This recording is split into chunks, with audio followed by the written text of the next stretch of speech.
개인적으로 강의 말씀드리는 게 어제 저녁에 좀 털을 다쳐가지고 자세가 좀 좋지 않은 점 양해를 부탁드리고요. 뒤에 유인물이 있습니다. 보여주시면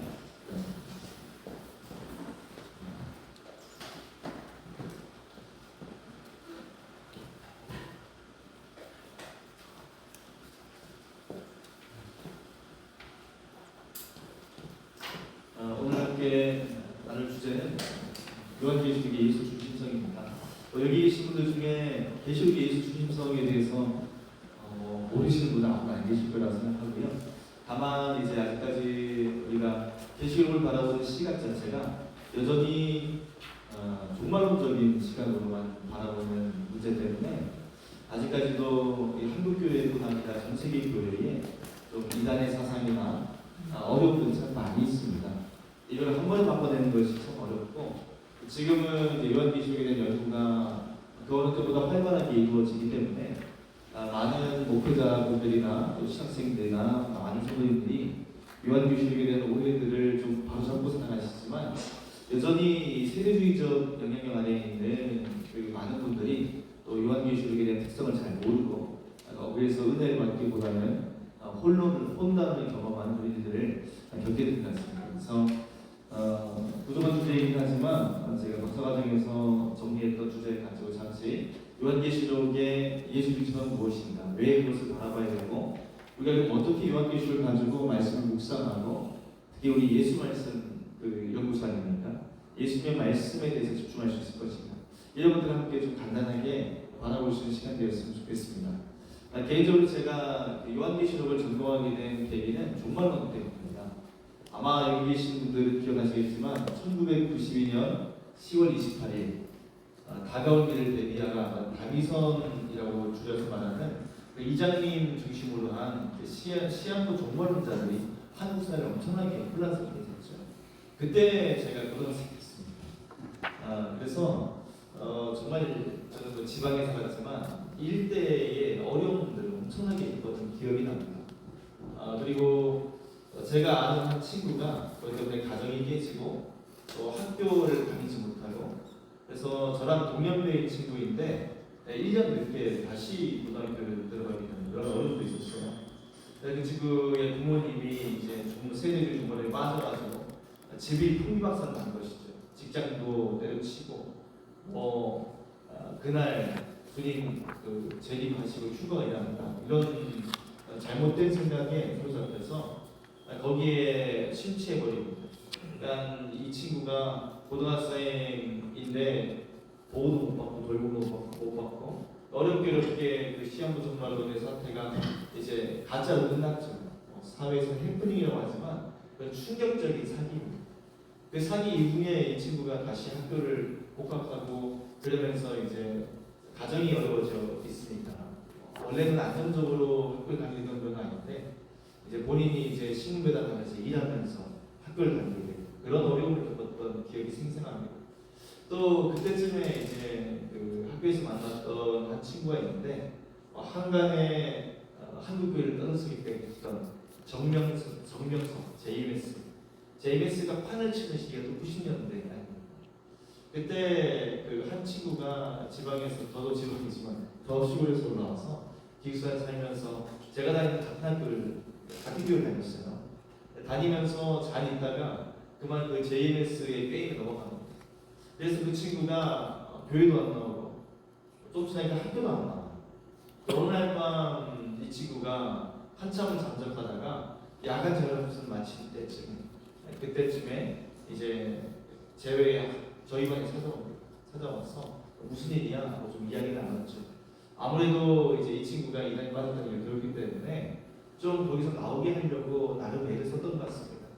근데 그 친구가 너무 그 부정적인 생각들과 이단들이 공격하는 말도 안 되는 그 이야기에 빠져가지고 그 믿음에 대한 어떤 불신이 커져 있는 거예요. 그리고 결국에는 이제 제가 보는 분 앞에서 성경을 집어던지고 그리고 이제 잠적을 합니다. 그 친구가 어떻게 됐는지 지금도 몰라요. 지금도 몰랐습니다만 이 이단에 빠졌을 때의 한 가정이 무너지고 한 사람의 인생이 무너진 것을 생생하게 경험을 했습니다. 그러다 보니까 왜 그 당시만 해도 그 한국교회에서 이 계시록에 대한 강의를 많이 하진 않았거든요. 설교를 많이 하지 않았어요. 그러다 보니까 그 정말 성경 말씀을 어떻게 바라봐야 되는가 이런 혼란이 생겨졌고, 그걸 계기로 신학교를 가면서 내가 요한계시록에 대해서 확실하게 좀 알아야 되겠다 그런 결심을 합니다. 그리고 다행히 감사하게도 이 주제를 가지고 졸업할 수 있게 됩니다. 졸업에 가장 큰 영향을 주신 우리 소리찬 교수님께서 지도한 교수님 없었으면 이제 너무 못 썼어요. 진짜. 우리 덕분에 오늘 또 같이 함께 나눌 수 있는 시간이 된 것 같습니다. 우리가 교환계시록의 예수 중심성을 생각할 때 가장 먼저 생각할 것은 성경의 중심이 무엇입니까? 이것이겠죠. 이것은 길게 얘기하지 아니하여도 모두가 다 공감할 만한 내용입니다. 성경 전체를 관통한 주제가 있다고 한다면 예수 그리스도입니다. 그래서 우리가 성경을 읽을 때 사실 순서대로 읽기도 하는데, 저는 같이 우리 신앙생활 하시는 선생님들이 꼭 권면드려요.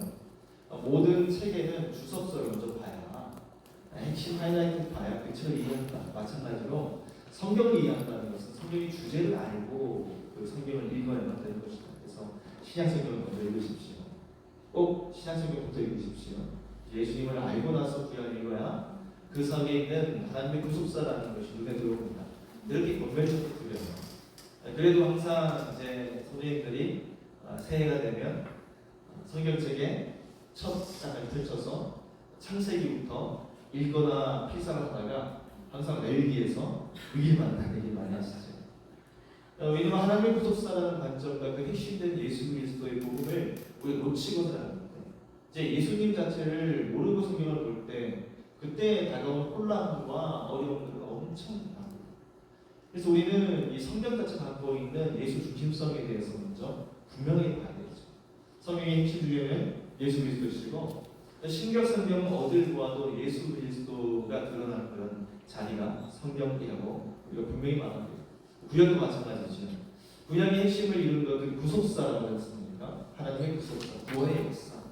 그 모든 것을 볼 수 있는 것을 이제 신학자들이 간단하게 세 개로 정리했지 않습니까? 창조의 하나님의 역사, 하지만 인간의 타락, 죄의 심각한 문제, 이것을 위한 하나님의 구원의 역사, 이것들을 이야기합니다.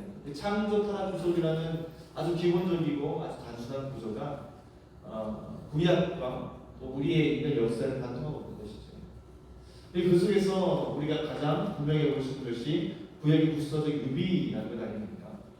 우리가 이스라엘 역사와 우리 역사가 아무 상관이 없는데, 이스라엘 사람과 우리가 아무 피도 안 섞였는데 왜 우리가 그들의 역사를 바라봐야 되는가 하면 오직 하나님의 구원사 때문이지.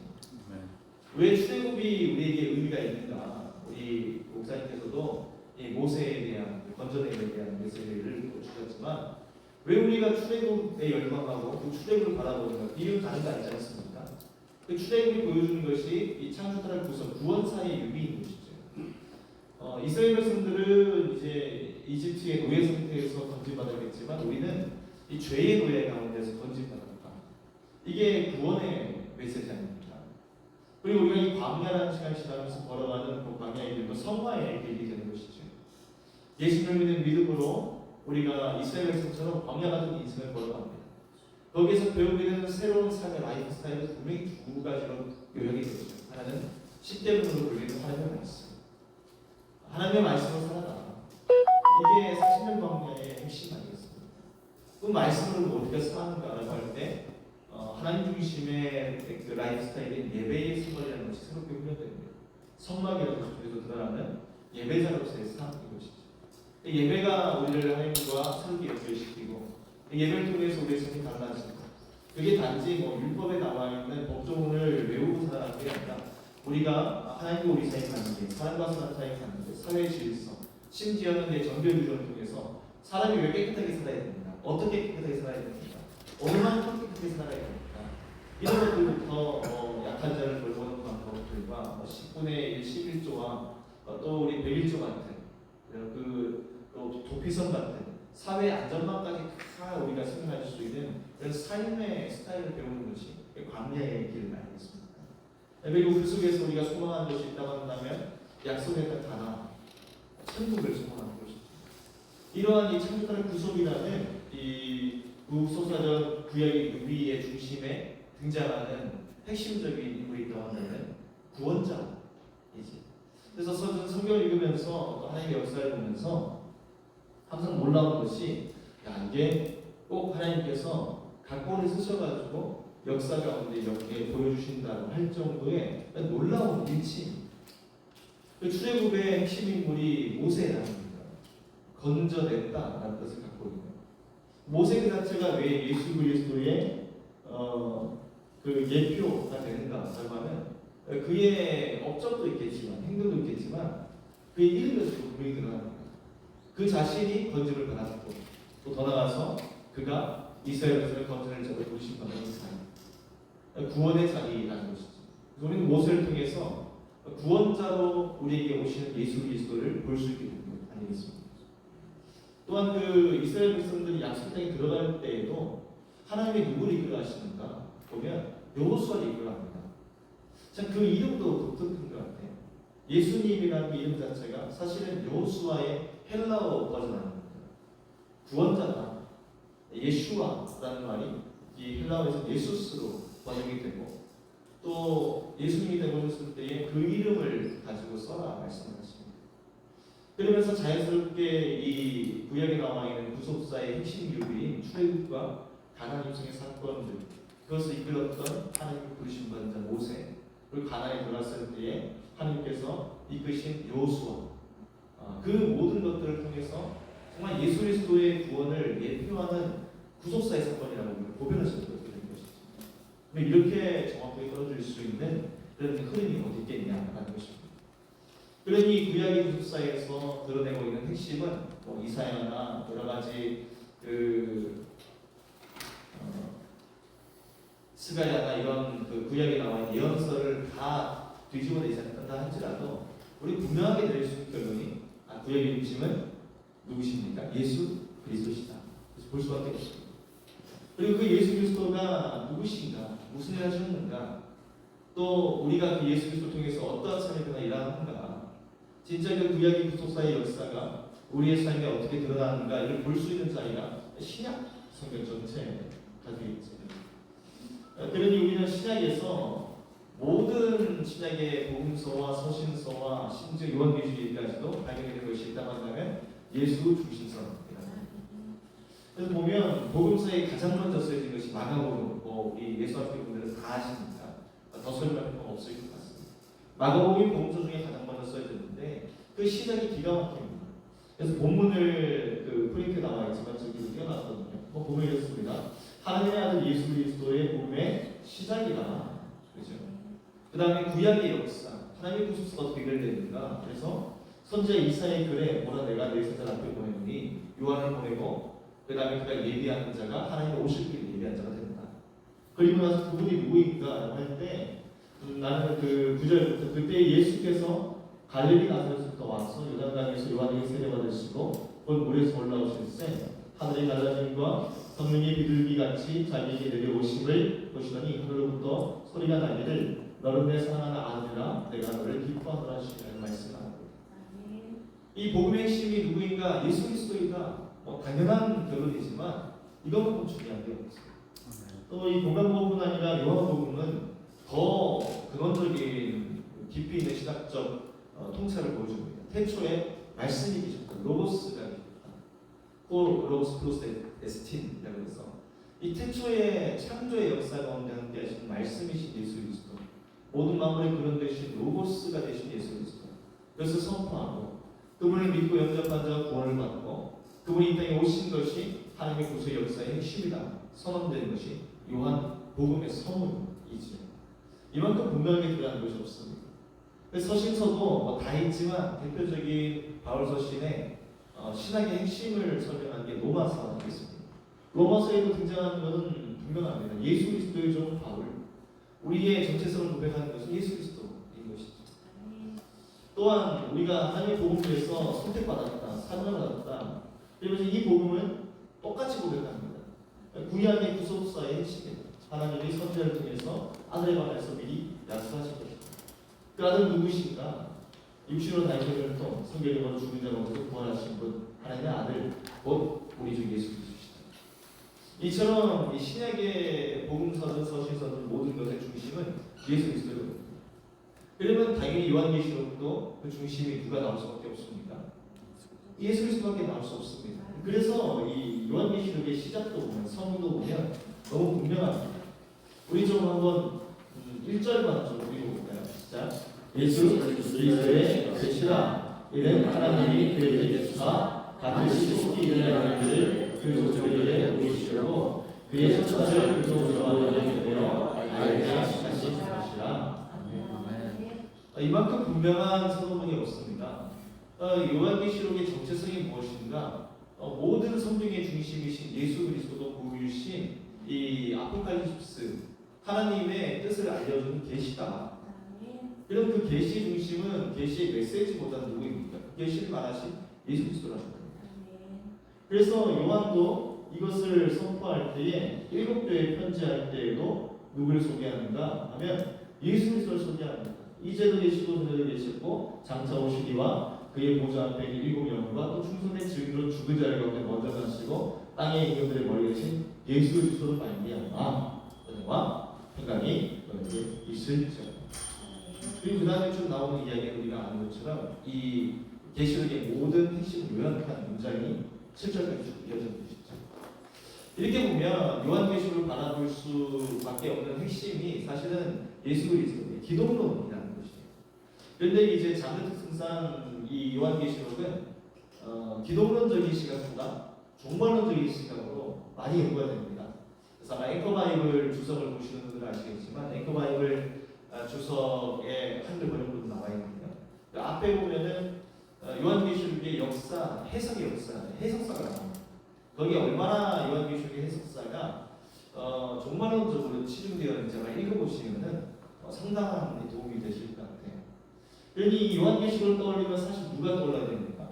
예수 그리스도.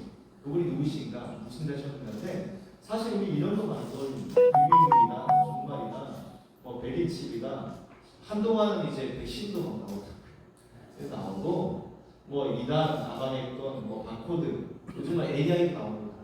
세대주 종말론자들 사이에서. 또 왜 이런 문제가 생겨나는가 하면 이 사람들이 바라보는 종말론적인 시각에 머물러버린 이 잘못된 시선이라는 것이죠. 성경 자체가 예수 그리스도라는 핵심을 갖고 있는데 그 기독론을 보지 않고 종말론에만 집중하는 겁니다. 그래서 이제 어떤 일이 나는가 하면 이런 일이 나죠. 요한계시록을 종말론적 시각으로 바라볼 때 드러나는 이거 그냥 제가 강의 준비하면서 인터넷에 떠있는 이거 퍼오가예요. 그냥 널려있는 자료, 이단들의 자료. 여기 보면은 이제 세대주의 종말론을 도표로 만들어놨습니다. 그래서 이제 전천년주의라는 게 이제 환란 천년 왕국 이전의 관점이에요. 예수님의 재림이 언제 오는가라고 하는데 전천년, 후천년, 무천년 이렇게 되어 있지만 그런 것들 중요하지 않습니다. 중요하지 않습니다. 보면 계시록을 이렇게 세대주의적으로 본다는 거예요. 계시록에 나와 있는 내용이 과거의 어떤 특정 시점부터 시작하여서 우리가 살아가는 현실과 예수 모실 때까지 미래의 시점들을 연대기적으로, 크로니클적으로 나눠져 있는 그런 하나의 순서 체계다. 이게 세대주의 아닙니까? 요한계시록에 나와 있는 것들이 어떤 세대를 특정적으로 가지고 있다 그런 말이거든요. 그러면서 억지로 만든 것이 이겁니다. 여기 보면 이게 몇 가지 중에 하나인데요. 이거 보시면 이거 세대주의구나, 이게 잘못된 해석이구나 라고 우리가 바로 캐치하셔야 됩니다. 근데 이런 것도 보고 와 신기하다, 제대로 분석했네, 이렇게 착각한 분들이 너무 많아요. 보면 환란 전축도 여기 있습니다. 이건 이제 이따가 조금 우리가 들여다보겠지만, 그리고 또 뭐가 있는가, 이제 첫째인 적그리스도의 등장, 그 다음에 둘째인 전쟁, 셋째인 기근, 넷째인 사망과 지옥, 다섯째인 순교자의 호소, 여섯째인 천체의 격변. 이게 나와 있는 그 내용인데 첫째인이 적그리스도의 등장. 이 첫째인의 적그리스도의 등장은 많이 성경에 있을까요, 없을까요? 요한계시록에 있을까요, 없을까요? 없으니까 질문했죠.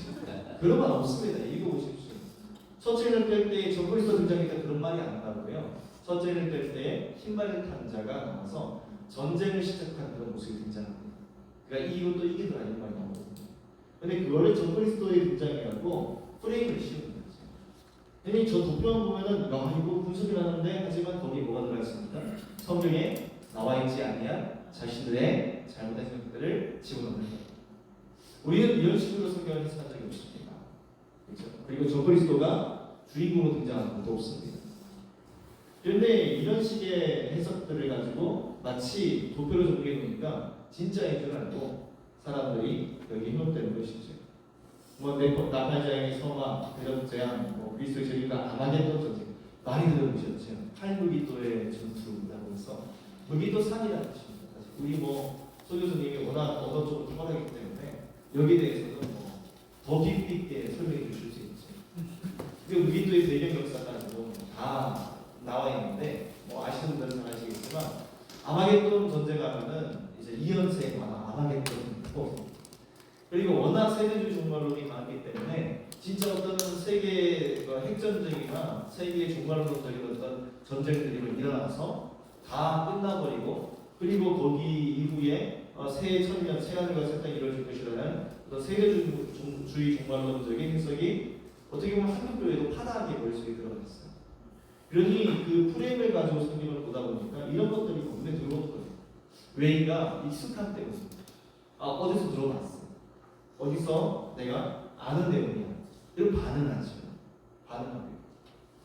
그러다 보니까 성경을 성경 자체로 읽지 못하고 이런 잘못된 프레임들로 이렇게 되는 것이죠.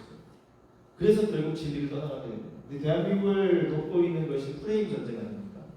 어떤 프레임을 쉬나 따라가지고 이 나라가 양극화되어서 정치적으로 분열되고 사회적으로 분열되고 살아가는 게 현실인데 이런 프레임 전쟁이 이 성경 안에서도 일어나고 있다는 것이죠.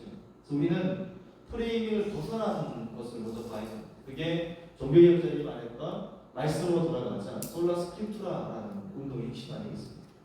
말씀을 그대로 봐야지 당시 카톨릭이 보여줬던 그런 프레임으로 성경을 봐서 안 된다.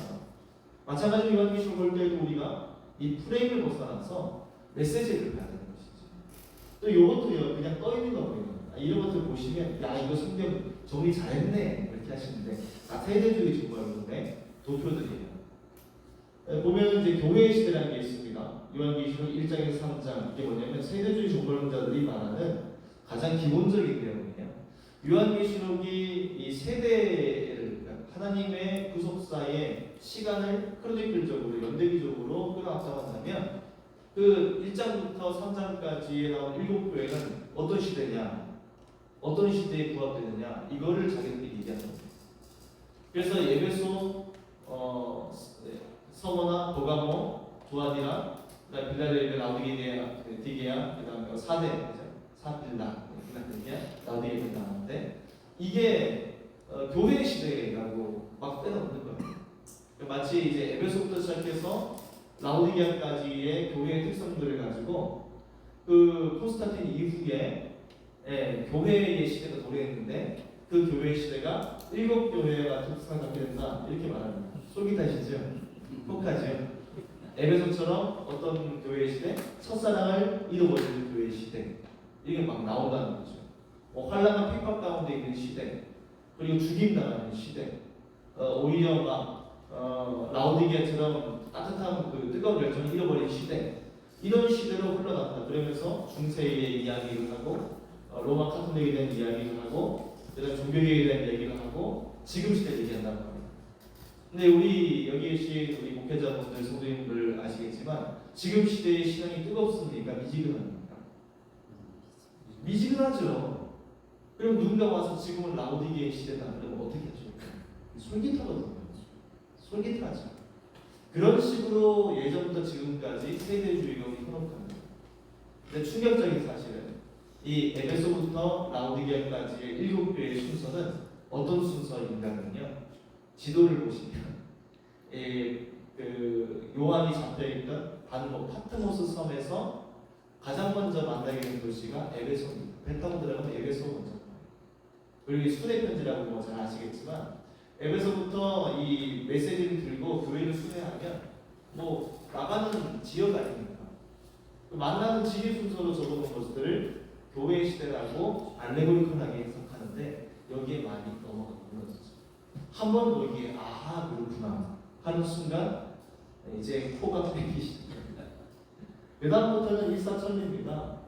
그래서 요한계시록 4장부터 천상의 환상이 나오지 않습니까? 하나님이 요한을 불러서 그에게 하나님의 모습을 보여주시고 하나님의 계획을 주시려고 하나님의 나라로 초청을 합니다.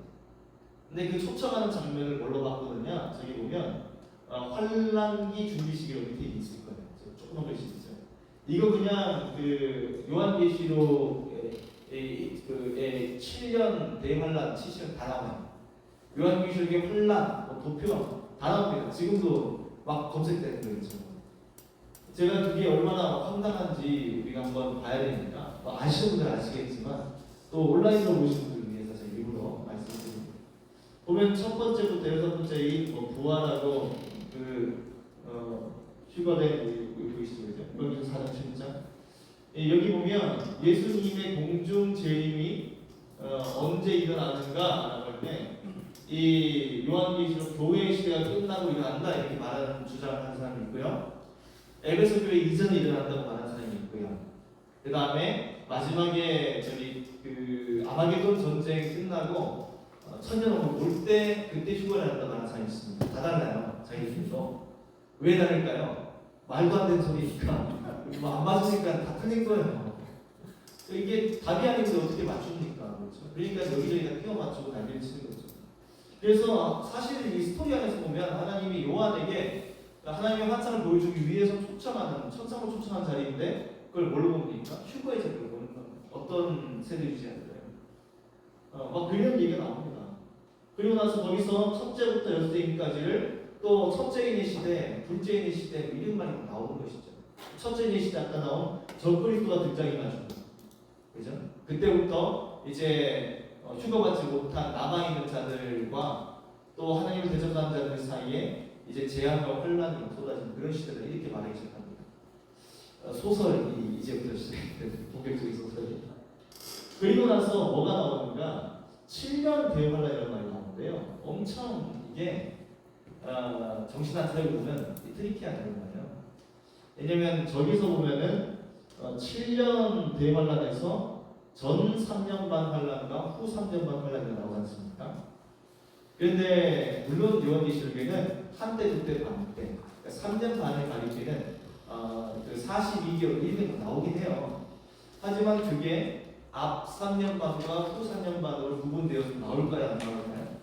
안 나옵니다. 안 나옵니다. 7년의 절반이라는 말이 안 나와요.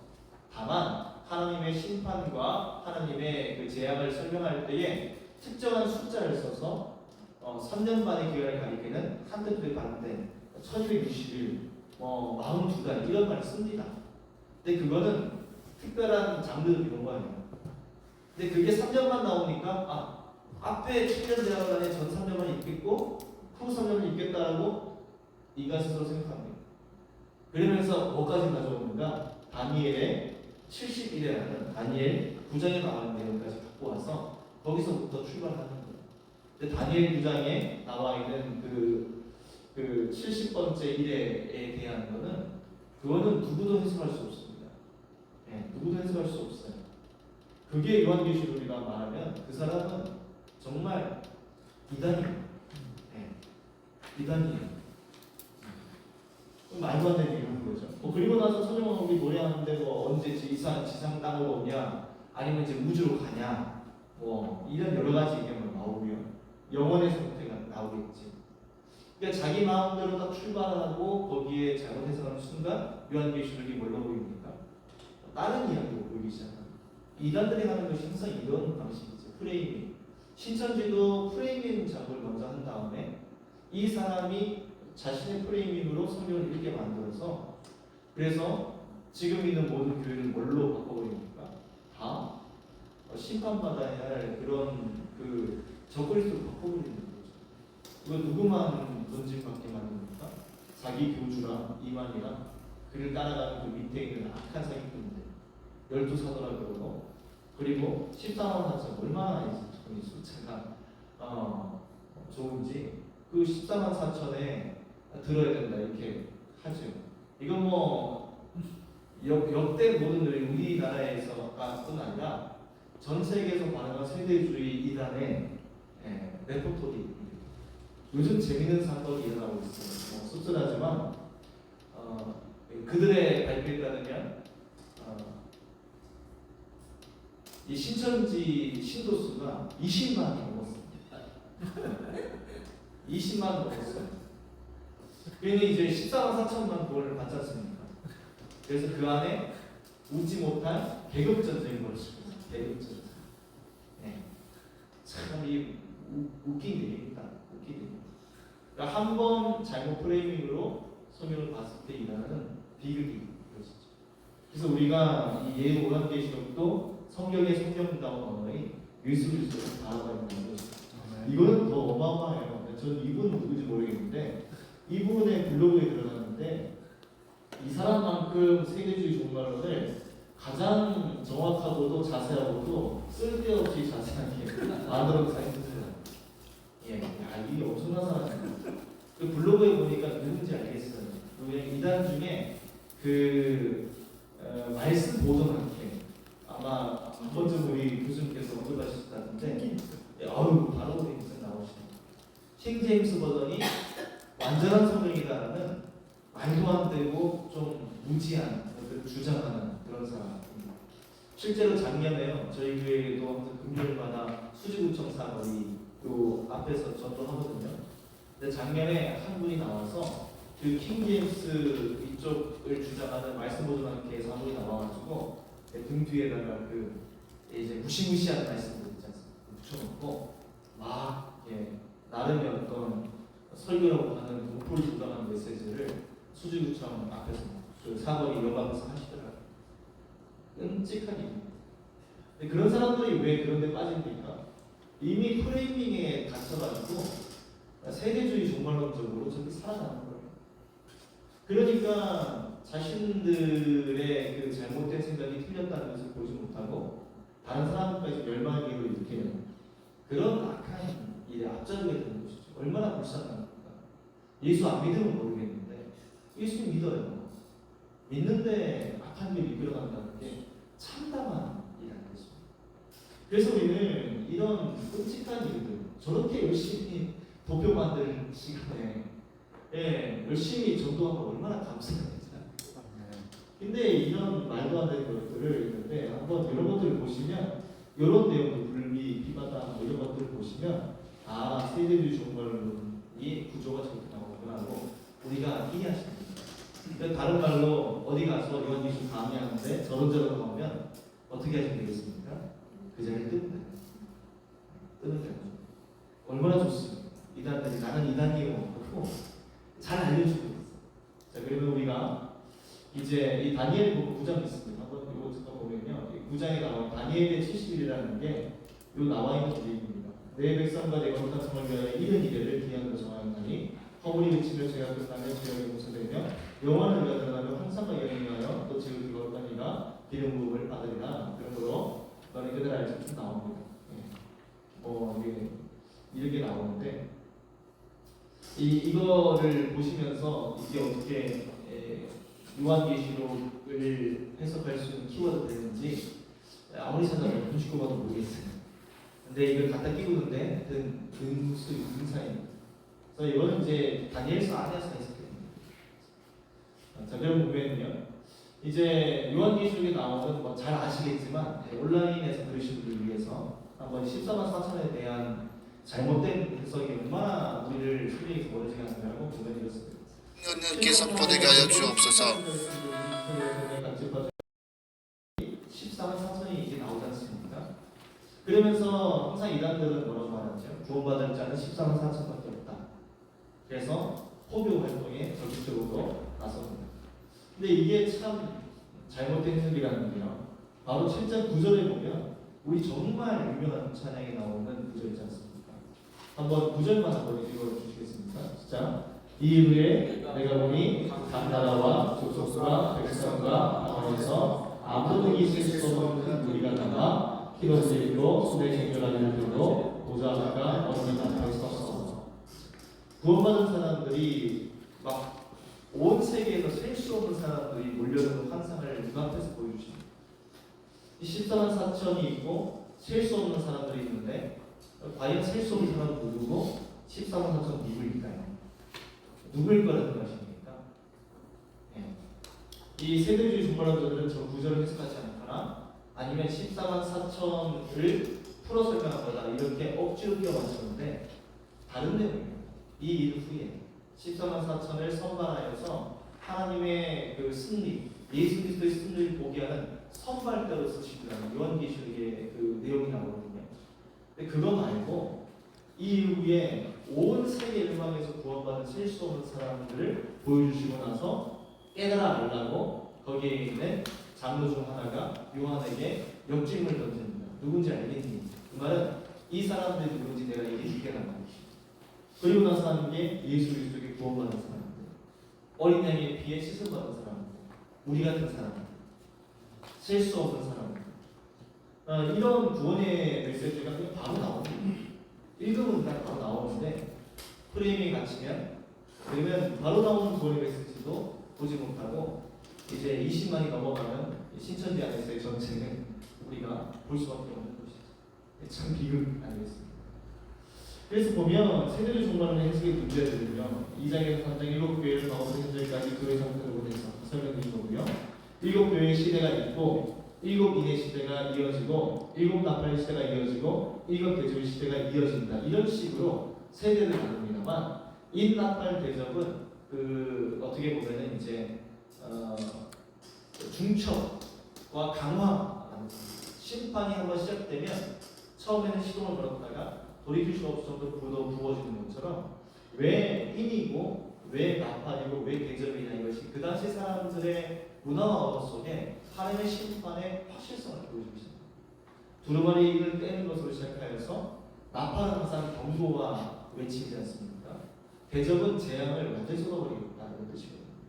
하나님의 심판은 완전한 심판이라는 거죠. 이 모든 구약의 심판 선상과 다 맞닿아 있는 표현이 있다고 한다면 대접이라는 표현입니다.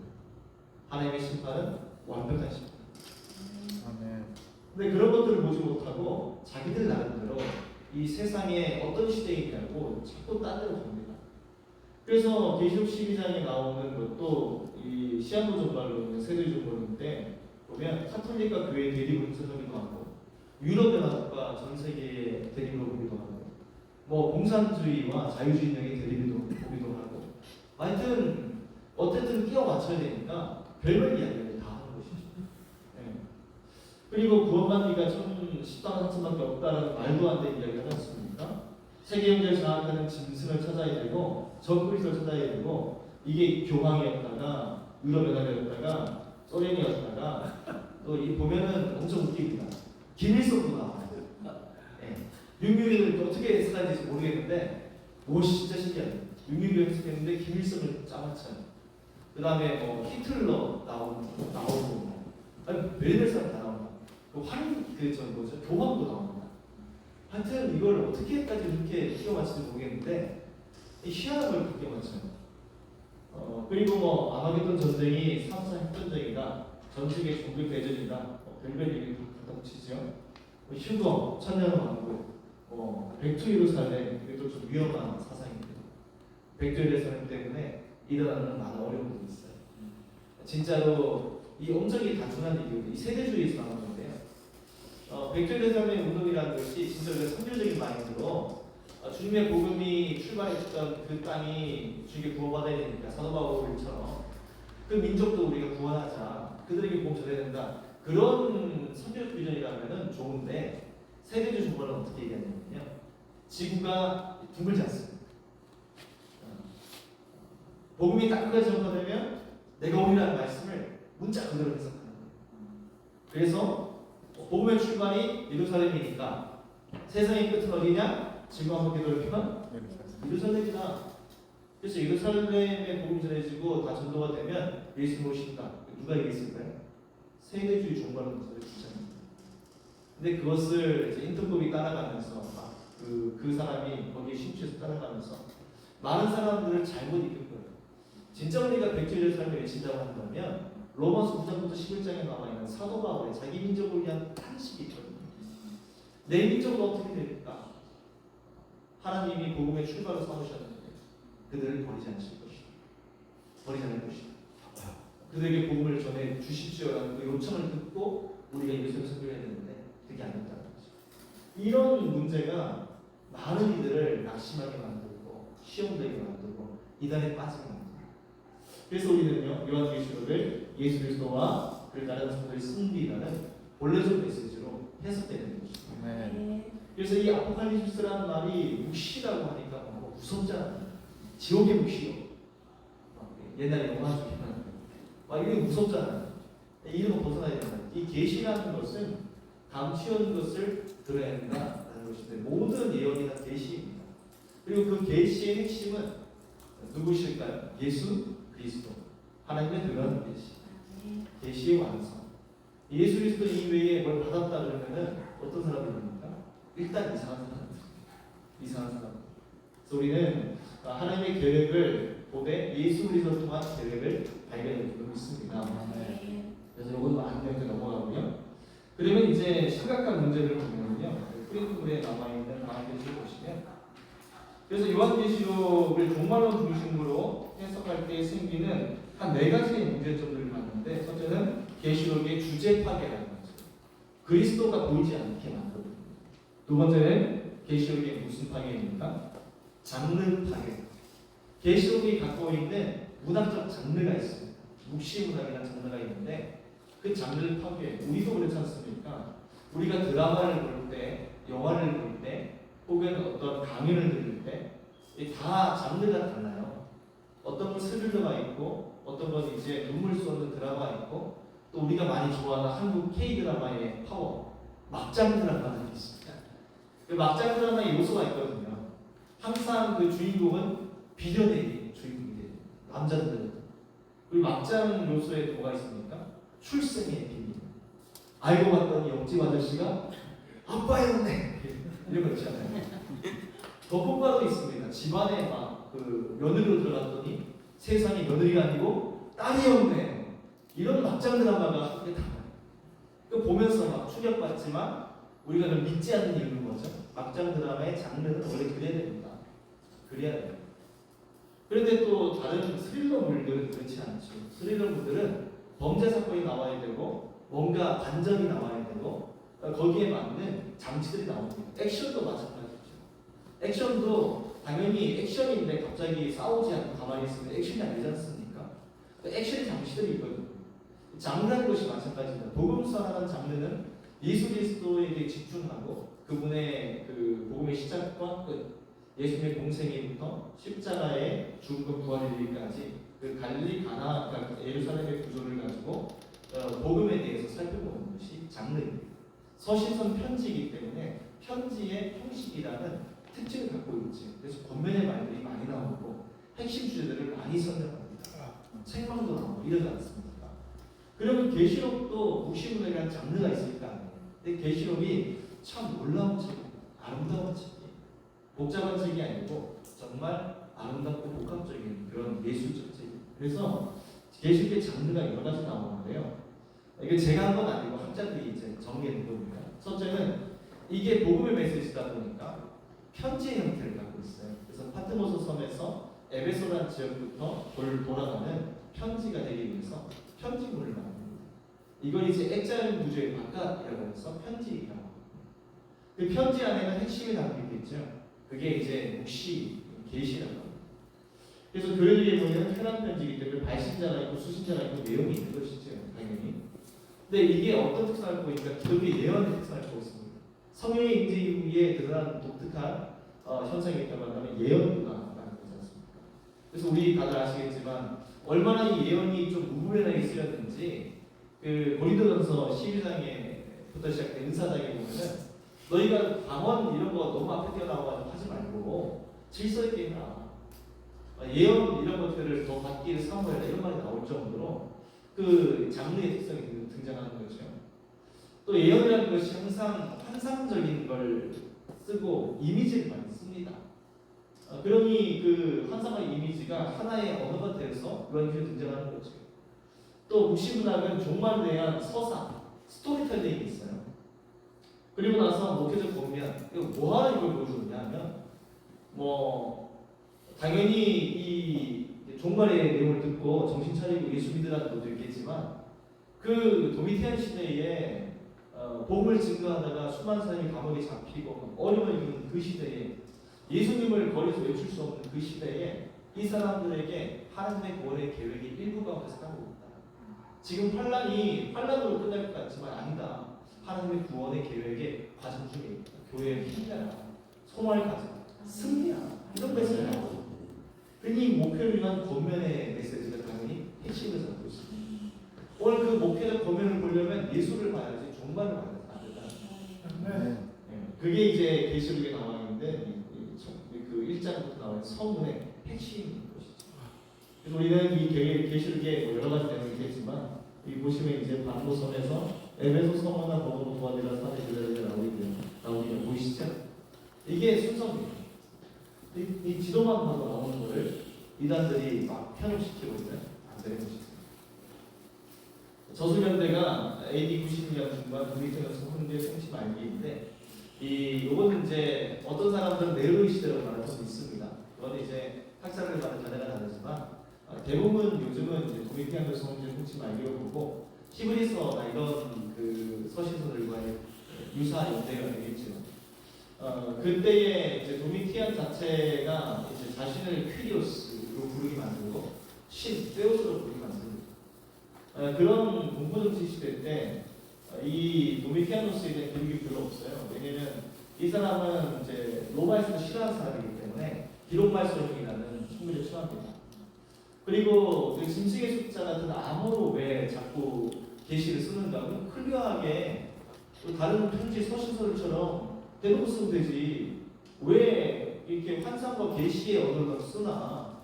여러분 당연하지 않겠습니까? 우리가 공산주의 시대를 또 경험했고 또 그 이전에는 우리가 구한말 일제치하에 있었지 않습니까?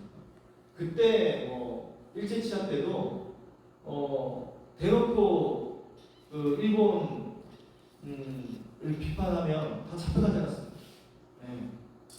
그리고 공산주의 국가에서 신앙생활 하시는 분들 대놓고 비판하면은 대놓고 보험 증거하면 다 잡혀가죠. 당연한 얘기입니다. 하나님의 역사는 우리에게 그 때와 환경과 시간에 맞춰 역사하시지 않습니까? 그러니 그 시대에도 환상으로 말씀하시는 자체가 저는 이게 살아있는 시대의 증거라고 봅니다.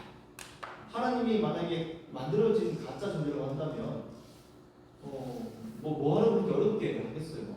그냥 아는 말로 잘 만들어서 이해 잘하게 아까 도표 나온 것처럼 딱딱딱 도표 나눠가지고 이렇게 얘기하면은 알아보면 좋잖아요. 근데 이 편지가 무슨 내용인지 드러나지 않게 예수 믿는 사람이 아무것도 모르게 하기 위해서 하나님 환상을 보여준다. 너무 감동적이지 않습니까? 하나님의 사랑 역사가 그러한 장르 자체가 이완이슈로 장르거든요. 그 도미티안 시대에 예수님을 믿는 사람 아니면 알 수 없었죠. 또 이게 숫자를 가지고 나오는 게 갖고 있는 특성이 있어요. 지금이야 우리가 프린트도 하고 책도 보고 스마트폰도 보고 정말 그 정보를 담을 수 있는 수단들을 엄청나게 많이 갖고 있지만 그 당시 양피지 하나, 코덱스라는 책 하나 구하는 게 하늘의 별따기시다. 그런 어려운 시대에 교회가 어떻게 막 편지를 갖다 복사해가지고 제로스에 복사해서 쓰겠어요. 그러니 암송하고 외우는 구전 문화가 여전히 있던 시대가 그 시대예요. 또 유대인들, 특히 이 본토 유대인들 같은 경우는 어릴 때부터 그 랍비 교육을 받기 위해서 잘 아시겠지만 말씀들을 모세오경을 암송하는 암송 훈련이 잘 되어 있지 않습니까? 그러니 그 당시에 그 암기 문화는 우리 지금 시대와는 비교할 수 없는 또 하나의 정보 전달 매체인 것이죠. 그러면 어떻게 하면 이걸 잘 암송할 수 있을까? 특징이 있습니다. 요한계시록 외우는 거 엄청 구조 외우는 거 쉽습니다. 여러분 그 마가복음 구조 어떻게 외우시겠어요? 1장부터 16장 어떻게 외우시겠어요? 쉽지 않지 않습니까? 그래도 마가복음도요. 갈릴리 예루살렘 구조다 이렇게 딱 한번 하면 갈릴리에서 시작한 복음에서부터 예수님이 예루살렘까지 가는 여정이 나오는구나. 근데 십자가 부활, 십자가 부활이 끝나겠구나. 이렇게 해서 기본적인 게 머리 들어가지 않습니까? 요한계시록도 마찬가지인 거예요. 요한계시록은 4개의 1국으로 구성되어 있습니다. 7교회, 7인, 7나팔, 7대장, 그 다음에 최후 심판과 하나님의 승리. 그러면 그냥 구조가 머리에 들어오지 않습니다. 처음에 본면의 메시지, 누가 보냈나? 예수님이 보내셨다. 그리고 나서 누구한테 보냈나? 교회를 향해서 보냈다. 7교회. 머리에 다 외워버리죠. 그 다음에 천상의 환상을 보여주시고 하나님이 천국을 보여주시면서 우리를 초청하시고 불러주십니다. 온 세계 열방에서 구원받는 백성들 오십니다. 힘내라. 천상의 메시지. 머리에 사자고장 딱 들어오지 않습니다. 그 다음에 7인, 6장부터 시작되는 7인의 재앙. 내용이 뭔지 몰라도 돼요. 재앙이지 않습니다. 그 다음에 7 나팔 재앙, 7 대접 재앙. 이게 끝나고 나면 중간에 이제 인터루드 이런 게 들어가지만 그게 끝나고 나면 마지막에 최후 심판, 최후 승리의 최후 심판, 충신의 진실이라는 그 예수 그리스도의 현현을 상징하는 그 환상을 보면서 막 모든 악한 세력을 쓸어버리고 고통받는 자에게 주시는 보상, 순교자에게 주시는 보상. 천년왕국이 어떻게 천년이라는 다스림이죠. 왕국이라는 말은 그냥 만든 거고요. 천년의 기간이 등장합니다. 그 천년의 기간 동안 너희가 왕노를 할 것이다. 이런 말씀하는데 그게 어떤 식으로 우리에게 주어질지는 잘 모르고 하지만 하나님은 확실히 우리를 기억하시고 우리의 수고와 아픔을 갚아주신다. 아멘. 구약에 나와 있는 보상의 그 메시지 아닙니까? 모든 구약의 예언서에 나와 있는 의인을 향한 보상입니다. 그 메시지가 똑같이 있는 거예요. 그리고 하나님의 나라가 어떻게 이 땅에 이루어지는가 할 때 성전, 이 땅의 어떤 이런 것들이 아니라 진짜 하나님이 우리와 함께 하시고 그분이 영원한 성전 되시고 거기에 다른 중간 과정이 필요 없습니다. 임마누엘의 완벽한 그 인재, 그게 천국이에요. 오늘 우리가 이 땅에서 천국을 누린다는 게 여러분 똑같은 얘기 아닙니까? 하나님 우리와 함께 하시면 우리가 천국을 누리는 거 아닙니까? 예배 가운데 함께 하시니까 예배한 자리가 천국이다 고백할 수밖에 없는 거죠. 하나님 만난 자리가 교회라는 공동체니까 교회는 천국의 모형이다 말할 수밖에 없는 거예요. 이 모든 복음적 메시지를 새로 들은 게 아니라 다 우리가 신약을 통해서 들은 내용인데 이게 요한계시록에 나오거든요. 그러니 숫자라는 것이 갖고 있는 목적이 있다 한다면 그건 물론 이제 믿지 않는 자에게서 믿는 자들을 보호하기 위한 수단이기도 하지만 믿는 자들에게 복음의 메시지를 전달할 수 있는 하나의 전달 매체로 쓰인다는 거예요. 이게 개마트리 전달입니다. 그런 측면에서 볼 때에 나와 있는 이 외적 방식에 넘어가고요. 그런 내적 문제 이런 것도 있습니다. 예언자가 넘어가고요. 이거는 구조의 액자 구조인데 이건 안영준 교수님이 정리한 부분인데 상당히 재미있는 것 같습니다. 그다음에 기독교가 그 묵시문학의 서술 특성, 이걸 인물 사건 배경, 서사란 스토리 텔링이 괜찮습니다. 인물 사건 배경이 있고 그다음에 그 담론이 있습니다. 그럼 이걸 어떤 식으로 담아낼 것이냐? 요한계시록은 이런 그 상징과 이런 그 환상이라는 이런 장치를 가지고 담아낸다는 거예요. 디스커션 자체가. 그럼 거기에 인물이 있고 사건이 있고 배경이 있는데 배경은 다 제외하고 인물 중에 제일 중요한 건 누굽니까? 주인공. 주인공이 어떻게 들어가고 있을까 를 먼저 봐야 됩니다. 그래야 복음의 메시지가 등장하고 그 주인공이 사건에 어떻게 개입하고 있는가, 사건과 어떻게 인터랙션, 어떻게 상호작용하고 있는가 이것들을 봐야 사건의 메시지가 우리 복음으로 다가오는 거죠. 왜 이런 것들을 보여주는가? 그 배경들을 오늘 우리가 생각하는 배경과 또 대입시켜 보는 거거든요. 그러니까 그 말도 안 되는 그 프레임에 짜가지고 넣는 게 아니라 우리 삶에 진짜 세대주의가 아니고요. 우리의 오늘 현실에 묵상하는 삶을 할 수 있도록 이 요한계시록이 되어 있다는 것이죠. 네, 이런 것들을 우리가 좀 보고 요한계시록을 바라볼 필요는 있습니다만 이런 것들을 보게 되면 계시록이 너무나 은혜되는 그런 복음의 메시지가 될 수밖에 없습니다. 그렇죠? 그런 메시지가 있죠. 그래서 숫자라는 것이 갖고 있는 게 있는데 이거는 이제 그 박수환 교수님의 이제 요한계시록이라는 책이 있거든요. 거기에 보면 숫자에 대한 정리를 엄청나게 잘 해주셨어요. 그러면서 요한계시록이 숫자를 통해서 어떻게 신학적 메시지를 담아내는가 이런 것들을 좀 구분해봤습니다. 숫자 2는 증인의 수가 되겠죠. 또 3은 하늘의 숫자가 됩니다. 3일체 신학이 가장 강력하게 드러나는 본문이 요한계시록입니다. 또 요한복음도 있지만 요한계시록 엄청나게 3일체 신학이 강력하게 드러납니다. 그래서 하늘의 숫자가 등장하고 3분의 1, 3분의 1, 3분의 1 이런 것도 마찬가지로 하나님의 계획이다 드러내는 게 3분의 1입니다. 땅의 숫자는 4, 네기투니. 왜냐면 그 아까 페트리에서 말씀드리면서 지구는 둥글지만 했지만 이건 갈릴레오 가는데 이게 이야기입니다. 예수님 시대 때 사람들은 두 가지 정도의 우주관으로 정리할 수도 있고 크게 디테일도 있겠지만 하나는 땅이 내모졌다. 내모졌다고 보는 그런 이 평평한 지구로 지금도 그런 주장한 사람입니다. 재밌는 사람입니다. 그리고 또 하나는 반구형 우주.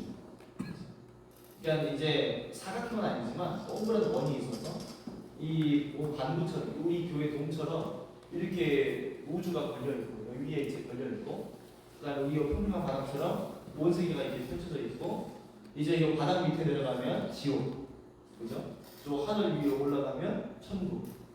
그래서 우리 그 고대 세계 우주관에서 보면 요한계시록 등장하는 것도 하늘과 땅과 바다가 사라집니다. 사라집니다. 그 왜 사라지는가 하면 그 담고 있는 혼란 때문에 그렇습니다. 땅은 그 당시 사람들의 그 우주관 속에 지옥을 품고 있잖아요. 하데스. 그리고 동시에 바다도 뭘 품고 있죠. 똑같이 지옥을 품고 있습니다. 그 당시 우주관에서. 그래서 보면 이 종말의 부활장에서 백보자 심판이 나올 때에 어떤 표현들이 등장하냐면 모두가 온 존재의 부활이 등장하지 않습니까? 그래서 구원받은 사람들은 구원의 부활로, 심판받은 자는 심판의 부활로 다 부활하는데 그때 바다에서 죽은 자들을 토해놓는 그런 표현들이 나옵니다. 그 당시 우주관입니다. 그리고 하늘은 혼탁한 전쟁이 있기 때문에 이 다 심판받아서 손을 대버려야 될 그런 주체들이죠. 그래서 하늘과 땅과 바다가 다시 있지 않다라는 완전한 심판의 뭔가 그런 것이 등장합니다. 예, 그러다 보니까 그 모든 것들을 숫자로 표현하는 것이 요한계시록의 숫자의 특징이라는 거예요. 또 사탄의 숫자 666이요. 이거는 뭐 만드는 건 아니고요. 그 당시 우리 교수님께서 그 당시에 이 그러니까 위경이나 이런 것들을 엄청 확실하셨거든요. 그 당시 외경이나 신약의 위경입니다. 그런 그 나가만의 문서나 관련되어 있는 뭐 영지주의 문서 상당히 탁월하시는데 거기에 보면 등장하는 사상들 중에 이런 게 있습니다. 사단의 숫자, 완성된 숫자 7일, 하나님의 숫자 8, 이게 나와요. 제8일에 새로운 8이 시작되고 구원 이런 메시지가 나오는데 그런 당시의 문화적인 면에서 6이 이제 불완성의 숫자, 사단의 숫자가 등장한다는 겁니다. 완전수에서 모자라기 때문에 또 당시에 보면 이제 요한계시록의 숫자가 좀 독특합니다. 우리 뭐 1, 2, 3, 4, 5, 6, 7, 8 되어 있지만 숫자 체계가 분명마다 다르다. 네, 근데 이 숫자 체계가 뭐냐면 우리 이제 1, 2, 3, 4, 5, 6, 7, 8, 90 이렇게 아라비아를 쓰지만 이건 엄청 나중에 일이죠, 그죠? 그래서 기록상으로는 이제 인도 아슈카왕 시대 때 발명이 됐고요. 그 다음에 고급되는 건 1202년, 그죠? 피보나치 수열로 유명한 학자입니다. 거기에 나와 있는 거 이전에 사람들이 뭘 숫자로 썼는가 할 때 문자를 숫자로 썼다는 거예요. 문자를. 예. 문자를 숫자로 써가지고 그걸로 서로 간에 통용할 수 있는 암호 체계를 만들고 언어 체계를 만들 수 있었다는 거예요. 그리고 그 당시 문화로 보면 이제 666이라는 그 용어를 쓰는 게 뭐 새로운 게 아니에요. 그냥 문자를 쓰던 방식 중에 하나일 뿐입니다. 그러면 그 숫자를 조합하면 나오는데 근데 우리나라는 이상하죠. 그 왜 바코드가 666이라고 하지 않습니까? 옛날에 세대 주문을 할 때. 그 바코드가 개발된 게 이 시대랑 상관이 없어요. 예. 그 이제 컴퓨터를 바로 이렇게 읽도록 만들어 놓는 그냥 체계 중에 하나일 뿐입니다. 지금은 그것도 안 쓰죠. QR코드 쓰지 않습니까? QR코드 씁니다. 근데 그 시대가 아니라 지금 시대를 가지고 자꾸 이렇게 역으로 하니까 그 시대 자체를 보지 못하는 거죠. 그래서 이제 그 숫자를 가지고 그러니까 히브리어 알파벳으로 숫자를 붙여 계산하는 방식을 게마트리아라고 하거든요. 그 게마트리아 방식으로 저런 단어들이 나왔다는 겁니다. 666을 조합해 보면 어차피 숫자라는 게 정해져 있잖아요. 문자가 정해져 있습니다. 우리도 가나다라 가봐서 정해진 것처럼 그 히브리어도 정해져 있습니다. 그래서 정해져 있는 것들을 가지고 숫자에 해당되는 이게 알렙벳, 기메르, 달렙, 해, 와우, 자이트죠. 히브리어 문자거든요. 그 문자가 이제 처음부터 이제 10개까지는 이렇게 1, 2, 3, 4, 5, 6, 7, 8, 9, 10까지 숫자 썼고 그 다음에 이제 단위 숫자 씁니다. 히브리인들 똑같아요. 로마 사람보다 똑똑하네요. 그래서 문자를 정말 활용을 잘합니다. 문자 하나로 10단위, 100단위까지 만들어요. 로마자는 아시죠? 로마자는 다 붙여야 되기 때문에 100 하면 로마자는 이만큼 써요. 10만 하면 이렇게 써요. 그래서 로마인들 기록에 보시면 나오는데 그 전쟁 났을 때에 상대편 군자 숫자를 몇 명 왔냐 그러면 예를 들어서 900명 왔다 그러면 저기 밑에 그 히브리 사람들은 그 문자 하나 딱 쓰면 900명이 되는데요. 로마 사람들은 이만큼 써요. 그렇게 써요. 이게 비효율적인 문자입니다. 그래서 이런 걸 가지고 딱 대입법은 보면 이 유대인들은 알았다는 거예요. 원래 이걸 썼기 때문에 누구를 가리키는가라고 할 때에 누구를 가리킵니까? 네론 케사르를 가리키는 말입니다. 근데 왜 네로라고 했을까? 네로 시대 때 번역했는데 네로라고 했다고 한다면 가만 안 두겠습니다. 로마 사람들이 바보도 아니고 당시에 최고의 똑똑한 사람들이 로마 사람들인데 그러면 잡혀 죽겠죠. 그런데 도미티안의 별명이 있습니다. 도미티안의 별명은 환생한 네로의 환생. 네로 환생의 역사가 있거든요. 궁금하시면 이제 정팽 교수님한테 물어보면 더 자세히 말씀하시죠. 그러니까 네로 황제 네로를 가리키는 이미 네로가 죽은 시대지 않습니까? 죽은 네로를 가리키는 용어가 있다고 한다면 크게 두 가지가 된다는 거죠. 하나는 진짜 이 폭군 도미티안을 상징하는 말이 될 수 있고요.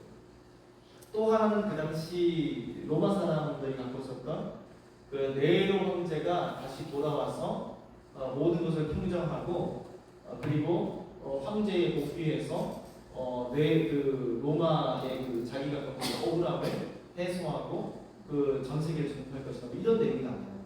어떻게 보면 정말론적인 대적자라는 그 의미로 사실은 담을 수 있는 게 이런 상황입니다. 당시에 갖고 있던 정승이 있습니다. 하지만 1차적으로 분명히 얘기하고 싶은 것이 있다고 한다면 정말론적인 어떤 다시 환생한 대로 이런 것보다는 뭐겠습니까? 도미티안의 정책, 도미티안의 정책. 그를 그냥 인간으로만 보지 마라. 그 뒤에 있는 사탄, 악의 실체를 봐라. 그런 말입니다. 그래서 로마를 가리키는 그 용어로 짐승 이런 것도 나오지 않습니까? 그리고 로마의 황제들을 정확히 사실 세진 못했지만 그 사람들의 그래도 뿔, 10개 뿔 이런 것들 그 다음에 도미티안을 표현하는 그런 그가 죽었다가 다시 살아나서 이런 것 나옵니다. 하느님께서 보내게 하여 주옵소서. 사실 당시에 그 교회의 리더들이라고 한다면 복음을 아는 사람을 한다면 저렇게 얘기해도 뭘 말하는지 무슨 메시지를 알던 시대라는 거죠. 근데 우리가 그 시대 사람이 아니기 때문에 자꾸 이상을 만들어야 돼요. 그래서 이 유명의 오용예시, 나폴레옹 카톨릭 교관 헨리 키신저, 저 사람 내가 어떻게 모르겠어요. 신기한 헨리 키신저 전 진짜 대단합니다. 김일성은 김정일도 있다. 와, 진짜 한국 사람, 똑똑한 사람들 어떻게 저런 걸 만들었는지 따라갈 수가 없어요. 그래서 이런 것들을 가지고 우리를 하는데 이런 것들을 다 이렇게 찾아보시는 게 나옵니다. 그래서 숫자를 통해서 얘기하는 것도 마찬가지겠죠. 12는 하나님이 선택한 백성의 숫자. 그리고 이게 십자가 사성이 되는 이유는 하나님께서 그들을 내가 풍성하게 선택했다 이렇게 말씀하셨습니다. 하나님의 숫자, 많은 숫자, 숫자식 세상 동안 숫자 나오고 또 여기 나오고. 그래서 어떻게 보면 이 숫자가 중요한 게 뭐예요? 그 선택받은 일을 통하여서 하나님이 무엇을 하시는가는 건데 이들이 증인의 역할을 합니다. 예수 그리스도와 함께 다니는 증인의 역할을 하면서 요한계시록의 내용을 쭉 이끌어갑니다. 그럼 이제 요한계시록을 이제 마지막으로 살펴볼 포인트는 이것이죠. 요한계시록에 나와 있는 인물에 대해서 볼 때, 그때 네 개의 인물을 좀 봐야 됩니다. 첫째는 예수 그리스도 주님. 그 다음에 누굽니까? 인자 같은 이 사람은 누굴까요? 예수님입니다. 예수님. 그 다음에 죽인다는 어린이.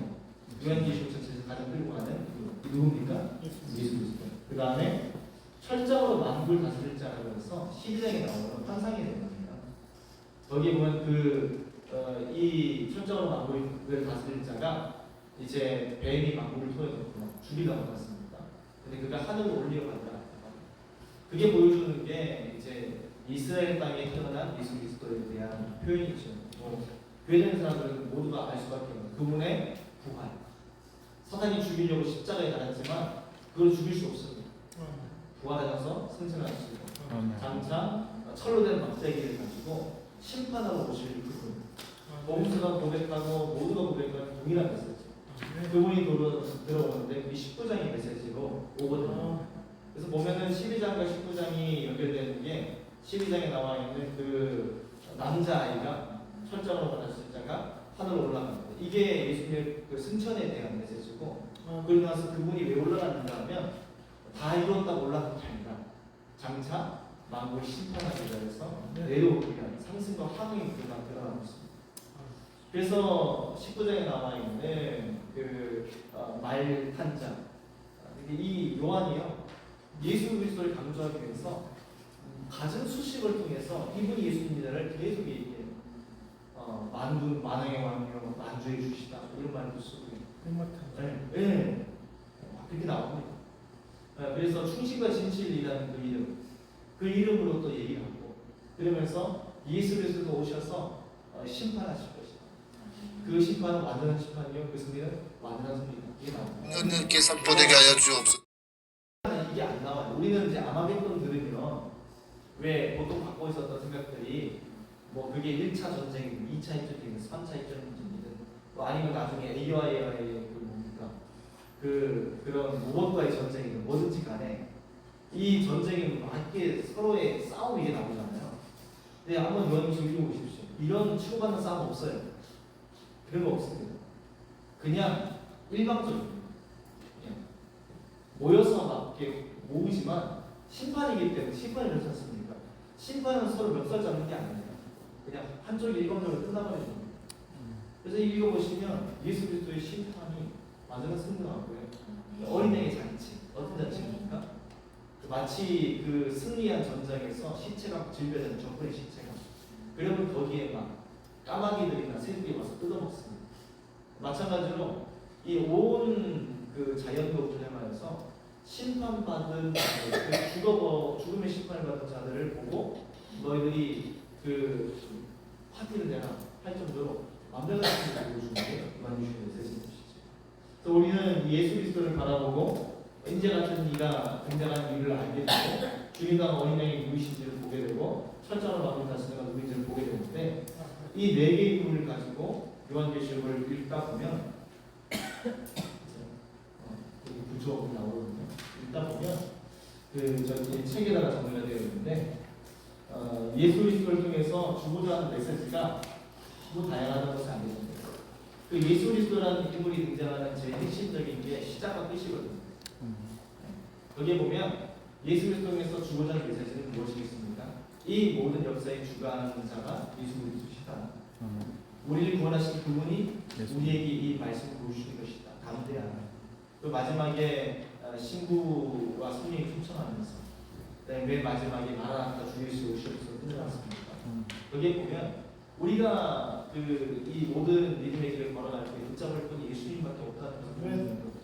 그게 분명한 이 예수 그리스도를 통해 등장하는 계시록의 기독론 자기가 시작했죠. 인자 같은 인사는 어떤 분인가면 다니엘이 등장하는 게 이겁니다.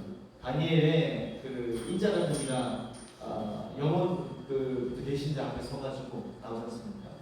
예수님도 자기 자신을 사람의 아들, 인자 같은 이로 번역된 것은 이제 개혁 개정판 번역에서 하는 거고요. 사실은 이제 사람의 아들 같은이라는 게 원어의 해석입니다. 그게 이제 다니엘은 등장하는 언어이고요. 그리고 이게 똑같이 예수님께서 내가 그 인자는이라고 스스로 표현하셨는데 그 인자는이라는 표현이 어떻게 보면은 그냥 자신에 대한 겸손적인 표현이라고 사람들은 얘기하는 것도 있지만 예수님이 굳이 그렇게 자신 표현할 필요 없거든요. 예수님께서 말씀하신 이유는 본인이 하나님의 아들이라고 드러내시고 또 본인이 이제 메시아이신 드러낸 것처럼 그 구약의 예언의 인물이 자기 자신을 드러낸 겁니다. 그리고 요한계시록은 이 인자 같은 일을 어떻게 묘사하느냐 하면요, 하나님처럼 묘사해요. 하나님처럼 묘사해요. 또 어떻게 묘사하는가 하면요, 제사장처럼 묘사해요. 딱 보십시오. 요한복음에 보면은 예수 그리스도를 어떻게 고백합니까? 그는 누구십니까? 태초에 말씀이 계시니라 이 말씀이 하나님과 함께 하시니 이 말씀이 곧 하나님이니 삼위일체이시라고 고백하잖아요. 근데 요한계시록은 인자 같음이라는 묘사를 통해서 또 삼위일체의 하나님을 고백해요. 예수님께서 보여줍니다. 또 예수님이 하얀 그 생막 옷을 입고 등장하는데 그 옷을 입을 수 있는 그 존재가 있다고 한다면 제사장이지. 대제사장적인 역할을 하며 성수에 등장하는 그 예수님을 묘사한다는 거죠. 근데 이게 어디랑 연결됩니까? 히브리서의 메시지로 연결됩니다. 대제사장 예수 그리스도. 이 인자 같은 걸 통해서 이 모든 신약에 나와 있는 구약에 나와 있는 예수님에 대한 메시지들이 통합되기 시작합니다. 그리고 죽임당한 어린 양 잘 아시지 않습니까? 이거 뭐 더 설명하지 않냐면 분명히 들어갑니다. 죽임당한 것 같지만 부활한 자. 엄청나게 표현이 디테일해요. 죽었던 그런 흔적이 있는 자라는 예수 그리스도시죠. 그리고 철저하게 만국을 다스리는 자, 심판자로 오신 예수. 그러니까 요한계시록은 이 예수님을 바라보게 되면 구약과 신약에 나와 있는 메시아 사상과 신약에 나와 있는 예수님에 대한 묘사, 그 핵심적인 것들을 다 담아서 녹여놓고 왜 이런 다채로운 모습들로 예수님을 우리에게 보여주신가를 알게 합니다. 그래서 읽다 보면은 역할들이 분명히 등장해요. 인자 같은 이 예수님은 그 14장에 보면요, 그 인자 같은 이가 그 구름 위에서 종말의 추수를 보여주십니다. 왜 예수님이 우리가 구름 타고 오신다라고 나오지 않습니까? 구름 15장에 보면 구름 타고 언제 올 것인가? 사람들은 이제 하늘에서 구름을 타고 예수님이 이렇게 유입부 내려올 수 있게 내려올 것처럼 나왔지만 요한계시록에 그렇게 나오잖아요. 요한계시록에 예수님께서 오시는 구름 타고 오시는 것은 구원받은 백성들과 심판받은 백성을 위해서 주님께서 이 땅에 임하시는 것을 환상으로 보여버립니다. 그러면서 인자 같은 이라고 표현한 이유가 그것 때문에 말이 시작합니다. 그러니까 보면은 예수님께서 그 인자 같은 처럼 오셔가지고 종말의 추수를 하는데 이 종말의 추수는 어떤 추수입니까? 구원받을 자를 거두는 추수고요. 그 다음에 이한 나스 뒤둘러서 나오는 천사가 나오는 게 있지 않습니까? 그거는 심판의 추수가 나옵니다. 이렇게 역할들이 구분되어 있어요. 그리고 천자로 마무리되었으나 아까 말씀드린 것처럼 이제 19장에 나오는 승리의 구조가 있어요. 근데 이런 예수님의 승리를 우리가 말씀을 통해서 보지 않으니까 이만희 같은 자들, 또 제이메스 같은 자들, 문수명 같은 자들, 진짜 또 누군데 하나님의 그 예배입니다. 머리가 죽겠습니다. 안상홍 씨, 안상홍 요즘 그 와이프 장길자가 교주 돼가지고 어머니 하나님이라는 거 진짜 회계방식을 만들었는데 그 이단들이 다 뭐합니까? 말 타고 등장해요. 자기가 백만하는 자들. 정말 이 참담한 이 지금의 형식을 바라보면서 우리는 요한계시록의 예수 그리스도가 누구시며 어떻게 하는가를 깊이 있게 바라보고 있습니다. 그럼 이제 예수님이 그러면 교육실 안에서 어떻게 복음의 메시지를 보여주신다는 것은 짧은 시간에 다 담을 수 없거든요. 여기다가 제가 발제 심포지엄 자료를 드려놨으니까요. 한번 보시고 도움받으시기 바라고, 정말 이 복음의 메시지 가운데 주님이 환난 때에도 우리를 지켜주시고 환난 때에도 우리를 건져주신다는 그 거룩한 승리의 메시지를 요한계시록을 통하여서 우리 발견하시기 바랍니다. 또 모든 성도님들과 함께 나눠주시기를 간절히 부탁드립니다. 아멘. 감사합니다.